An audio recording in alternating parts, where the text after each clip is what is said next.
Okay, so here we are filling bottles of feed. We have totes of empty bottles,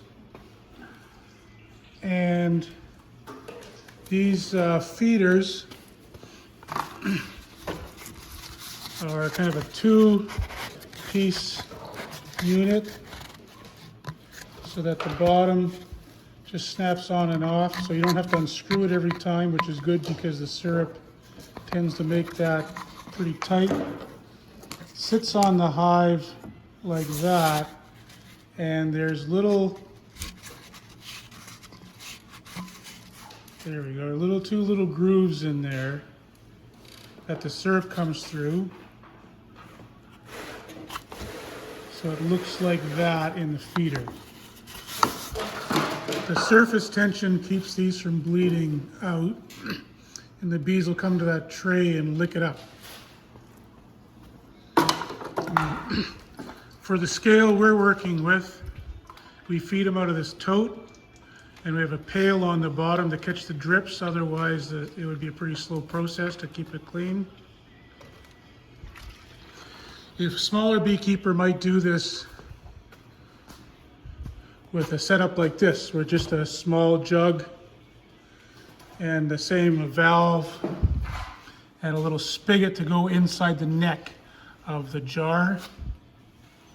This is a setup a friend of mine is using to feed his smaller number of bees. And I'll show you what it looks like inside the shed. So you can see here, the bees do get pretty excited when you give them the feed. And they'll come right out onto those bottles. Some of them, not all of them, are done.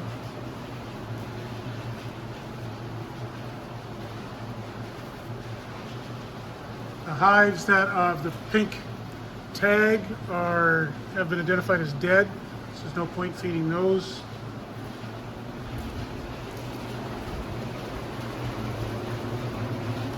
And we use a step ladder to get to the ones on the top.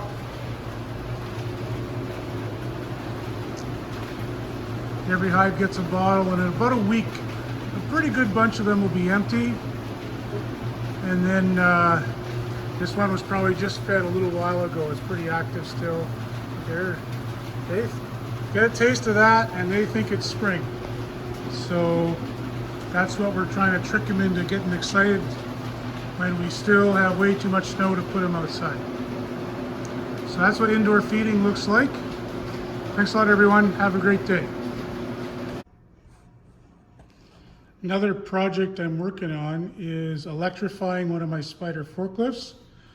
This is the drive unit out of one of my old Yale picker forklifts that has quit working. And I suspected it was because of the electronic controls, not the motor itself. These things are built pretty tough. So this is a 24-volt motor. You don't want it's a series wound motor, so you have the brushes fed positive to negative, and then positive on the armature or on the windings, and then a negative on the windings. And then these two, if you reverse direction. It's a reversible motor. So I'm going to test it just to see if, and all I'm doing, I got a 12-volt battery, so it's half voltage. So I shouldn't blow anything up too much. These motors that are, if you supply them unlimited amps, they'll just wind up until they take themselves apart. But we'll just quickly touch this and see what we get.